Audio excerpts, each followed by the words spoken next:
Okay, Deputy Flanagan, I suppose at the moment you're advocating for people to vote no in the upcoming referendum. I am indeed, Okay. yeah. And what we're trying to do with SpunOut is we're trying to see what impact will that no vote have for 16 to 25-year-olds in this country. Well, that's it's a good question, but the question can't be asked without also asking what will the impact be of a yes. And on both of those, you'd have to say it's going to be an unsure future. There is going to be no easy way out of this. There are going to have to be cutbacks. It's a question of where we have them. Do we take it off the super rich and the rich, and then you have to hit less well-off people less? Or do we go down the road that they've currently gone down? So there's going to be no easy way out of this. Anyone who says there is telling a complete and utter lie. But let's look at like what's at stake here. They're talking, well, the yes side will say to you that we won't get funding, or we have no guarantee of funding if we don't vote yes. Well, that is actually true, because whether you vote yes or no, there's no guarantee of funding. And anyone who says there's a guarantee of funding either way is telling a big fat lie, because Europe is up in a heap at the moment. Look at the bond yields for Italy, Spain, Greece. You look at the way things are even going now in Holland with the mortgage crisis. The idea that there's any sureness on either side is a complete and utter lie. So why would I vote no? I would vote no for a start because it would send a very strong message to the government that you're looking for them to go out and fight in a different way when they go out to Europe. And in particular, the most important thing here is this massive banking debt that has been put on our shoulders. That is not ours. And the reason why I'd argue it isn't ours is because when they were making massive profits, apparently it was ludicrous to say you take them off them. Now it's ludicrous to say you don't pay their massive debts. That has to be gotten rid of. And will it be gotten rid of if we vote yes? I think there's far less chance. If we send a signal out that we are pissed off with the way they're going about things, well, then we have a better chance of them going back and renegotiating that debt. And then this idea of, I have no problem with a 60% debt to GDP ratio, or even lower if it can be achieved. But it cannot be achieved the way that they're talking about how they're going to achieve it. Voting yes for this, and then bit by bit nibbling away at it with some fantasy growth idea. That isn't going to happen. The way that you get back to 60% debt to GDP ratio is to get rid of that banking debt. So, like, the reason for voting yes and the reason for voting no, none of them are sure. And none of them are going to give you, you're not going to be able to say definitively what's going to happen, because we're in a very unsure time. But one thing I am sure about is, I eat food, that's how I survive. And we can produce 10 times as much food as we need in this country. And that is one hell of a thing as a start-off. And there are many, many other things, including educated people, that surely you can get some credit on the basis that you have all these things. And the fact that you have any amount of water, which many countries don't have. You have no natural disasters. You have no, we don't even have snakes here, bar what's in the Dáil. So from the point of view of, you know, if we vote no, are we finished? You're only finished if you have low confidence in the country. And if you have great confidence in the country and you vote no, you're not finished, because those same things will be there. It's just a question of putting things in the right order to make it work for us. You know, do people who make policy decisions, do they consider the long-term impact that those decisions potentially have on young people's lives? Is that something that's really considered by politicians? Well, it should be, but I suppose people think in a short-term way when they're in politics. They shouldn't, but they seem to do that, and that is obviously a mistake. And that isn't going to help young people. And you mentioned the possibility of bringing the voting age down to 16. I think that makes total and utter sense. People are mature enough at 16 to make a decision. They might be more mature than a lot of the people who can vote currently. And also people would still be within the school system, and there could be, on the day, if it was held on a school day, they could go out as part of a project in their learning about what goes on in the world, and it would make sense. But like, as far as long-term thinking is concerned, I mean, like one sort of long-term thing that this government could think about is reforming local government. But even though they know the benefits of this, the whole idea of being in government isn't driven by, as far as I'm concerned, what benefits the people.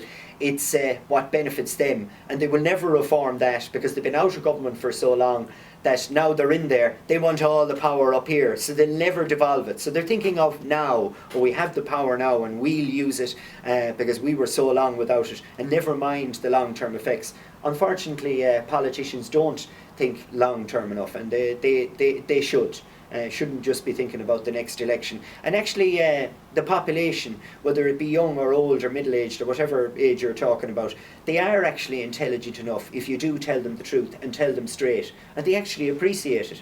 So if something that needs to be done long-term requires a good explanation as opposed to trying to cod people and doing something for the short-term, politicians should be brave enough to tell people the truth, and really that'll help people of all ages. But I suppose the wider question that we have from a kind of a SpunOut perspective working with 16 to 25 is, how can we ensure as a society that our young people are engaged and informed about kind of those decisions that have to be made in the country? Well, I suppose the way they can be engaged, I suppose, through the education system. Obviously, that's a major interface where young people can get information, and I suppose it can be fed to young people in a sense, and that is a good way to get them interested. But also, it is the job of politicians to speak the language of young people, not going around saying cool and man or anything like that all the time, but actually try and make it interesting for younger people, try and make it relevant. And back to the voting at 16, you know, that would help, because then you would not only be educating people about how important the electoral process is, and it is the most important thing of all. You would then, at the end of educating them on that process, be actually be able to bring them out to vote. And that's how you get them interested in it. Because like anyone who says they aren't interested in politics and then walks 5 yards up the road and complains about something, well, they're codding themselves. They are interested in politics. Because if you're complaining about something, then you're saying something needs to be changed. Or if you have an idea about something and you're thinking, oh, wouldn't it be great if that happened? That means you're interested in politics. Because politics should be and is about change. So there's an onus on on society and the state and parents, but there's an onus on young people as well to wake up, because you can only bring the horse to water, as they say. You can't force it to drink. So it's essential that they do get involved, and there are ways of doing it, and making it more interesting is obviously one of the best ways. Well, the best way to turn your frustration at the way things are being done and things are being organised and your life is being run is to put your name on the ballot paper, and that is the best way to do it. And I would say one of the biggest changes that needs to take place in Irish society and around the world too, because is that it should become normal to run for election. It should become a normal thing to do. It shouldn't be kind of unusual. And you shouldn't have to start off from a position where people are going, what the hell are you bothering running for? People should be saying, well done, that's good. And encourage people to run. And if you can't run yourself, get involved. And that's how you change things. And that's how you change local government. You flood local government with councillors who are willing to stand up to the executive when the budget is on and use the one real power that they have, and then earn the right to have more powers after that. And then at general election time, you get involved in a campaign with whoever is running. If you're not happy with who's running, put your own name forward or find someone else to run. But don't complain that it isn't there on a plate for you, because it doesn't work that way. Because if the people in the caves complained that it wasn't there on a plate for them, they'd still be living in a cave. He tweeted us, and Owen said, well, Owen feels that austerity hasn't worked since 2008, and if he feels that the treaty is passed, he feels that will lead to more austerity. And he's wondering what you might think would work to help this country get back on its feet. And I suppose you've talked about it being uncertain times already, but is there anything that you feel that we could be doing to kind of get this country back? Well, the first thing you need to do, obviously, and I've said it already, is get rid of that odious debt that is not ours, that was put on our backs by a criminal government. It's as simple as that. Have a look at the cabinet, have a look at the Ray Burkes before that came before it. criminals who are running this country. You get rid of that debt. So, problem not solved. Obviously not problem from the point of view of narrowing the gap in what we spend and what we take in. You need to tax the very rich people in this country more, without a shadow of a doubt. That isn't going to cover the whole thing as well. You're going to have to tax people more who have middle to high incomes. That is just a reality. But then on top of that, you need to cut out massive waste. Now, I'm not an expert in all waste and where all waste comes from, but my 6 years on a local authority taught me that there is massive waste there in that system. I get tales every day of the week from people. One, the latest example of where two people are being brought to a special school. The bus reverses in the driveway of a particular place and picks up this lad. And then 5 minutes later, another separate bus reverses into the same driveway, picks up another lad and brings him 50 miles away, 3 miles away from where the other lad is being brought. Now people will go, well, that only adds up to so much. When you keep going through every one of the systems out there, the health system, the county council system, I would say the education system less than anywhere else, because I think teachers are very good and principals are good at nailing down whatever budget they have, but maybe there's money to be found there as well. But there is money to be found, and you narrow that actual gap between money coming in and going out. Because this idea that, well look, if we have access to money, we can go off and borrow more bloody money and put more debt on my kids' future and their kids' future, we are codding ourselves. And then there's such things as getting the local economy going. We really need to get the at the smallest level, at the level of, that I understand it best, the town that I live in, Castlereagh, County Roscommon. This isn't me being parochial, this is me learning from life experience in an area what needs to be done and what could be done all over the country and what could help young people stay in the country. You look at our town, you go out and you have a beer. This is the same in pretty much every town. I'm not saying you should be going out having a beer, but people do go out and have a beer. Will you be buying a beer that was made in that town? No, you will not. In that county? No, you will not. I'm not saying everything has to be done in your backyard, but every other country that drinks beer produces it locally. Pretty much every last penny that you spend on it ends up leaving the town. I did a survey before the election of fruit and vegetables that were purchased in County Roscommon, and out of all of them, and I'm not saying it was the most scientific study of all time, but I rang pretty much every shop in the county and got estimates of them. 95% of that was produced outside the area. And I'm not saying we're going to go growing grapefruits or anything like that, but surely it should be better than that. And then you keep money locally and you keep places alive locally. And like when people go on about young people, the areas that I come from, young people never have the opportunity to stay in the area that they were raised in. And some people might say, oh, they don't want to, they want to move to an urban area. They don't necessarily. They have no choice in most cases. So we need a change and a shift towards that. We need to change to a situation where you can, if you're going to have a beer, it can be a local beer. And if you're going to eat food, it can be local food. And then you have a tourist product there as well, so that when they come to towns like I live in, the only benefit that there is at the moment is they know where the bread is in Lidl, because it's the same as the shop over in Germany. It would make the place more interesting. It would make this country work, because at the moment we buy in everything. Where is the money being created that we buy a lot of this stuff in with? We're codding ourselves if we keep thinking we're going to do that. It's going to require a lot of rearranging, but like there is a massive future for this country, for young people, and like there are many ways of going about it, and you won't explain it in 15 minutes, but there are ways, and I would be very, very positive about it.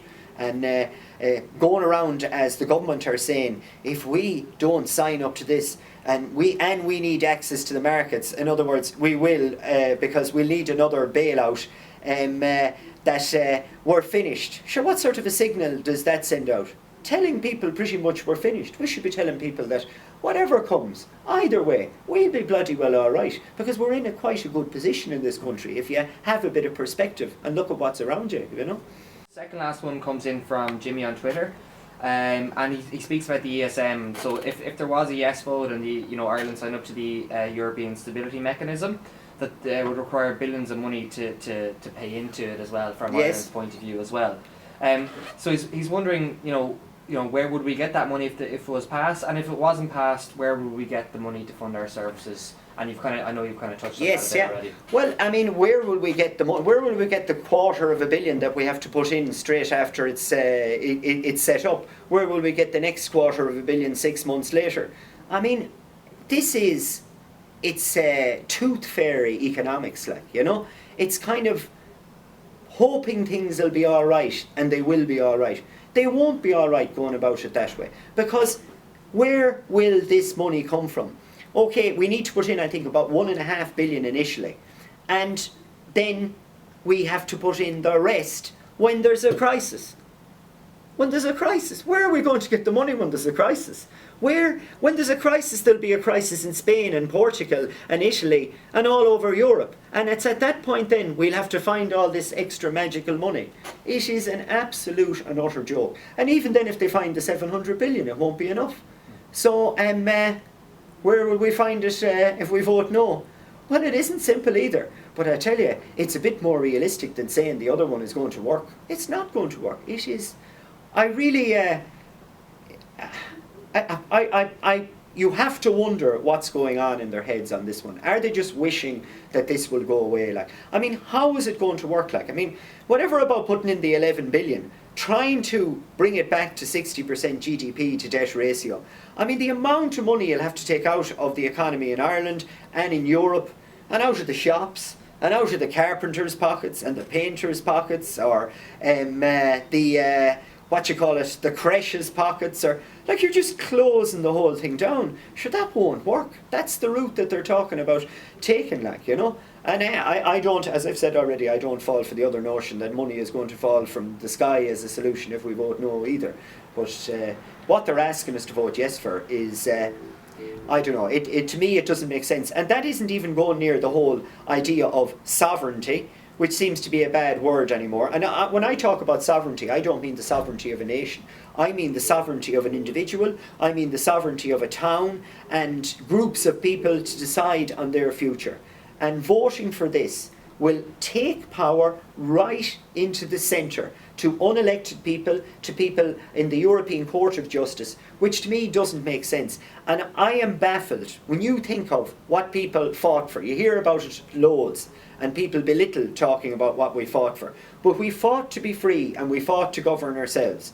And as soon as we got to govern ourselves, within a few years we started giving away power on the councils, giving it away to national government, all on the basis over the space of time up until now, where the argument has been, well, you can't trust people, to run the councils, and you can't trust elected people to make decisions.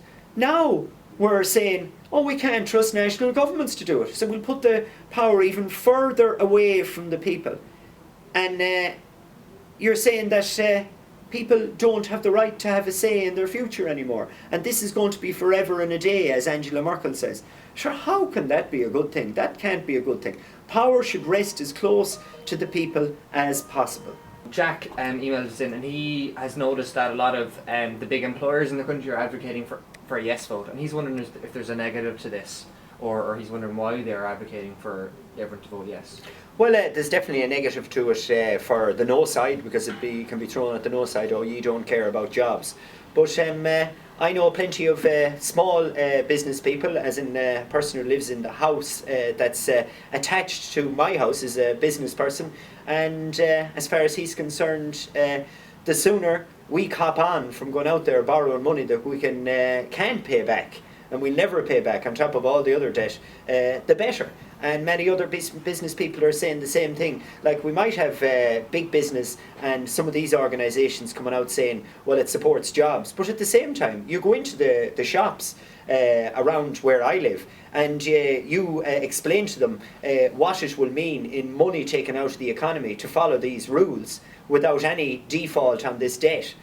the jaw soon drops to the floor, and they wonder why all these business organisations are supporting it. Because these business organisations who are supporting it, they're not saying a bloody bit about this odious debt that has been put on our back. And they might have a little bit of credibility if they were saying that.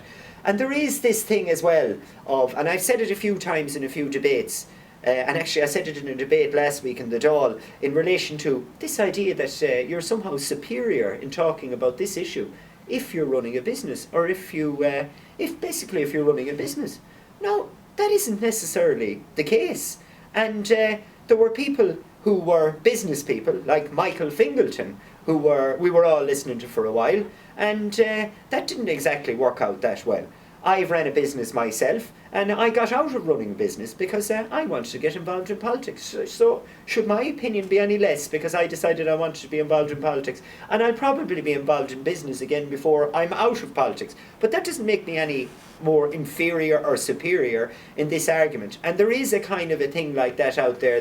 That's why we had the businesswoman on Frontline last night who was telling us to vote yes, and pretty much telling anyone who wasn't running a business they didn't know what they were talking about. Well, there's more to life than running a business as well, and that is one of the problems with this treaty too. There's nothing in it other than money, and there's no mention of quality of life, there's no mention of any social aspect to the way Europe should be ran, and that is a problem with it, you know. But the business people, let those business people have their opinion, and I'm one of their customers.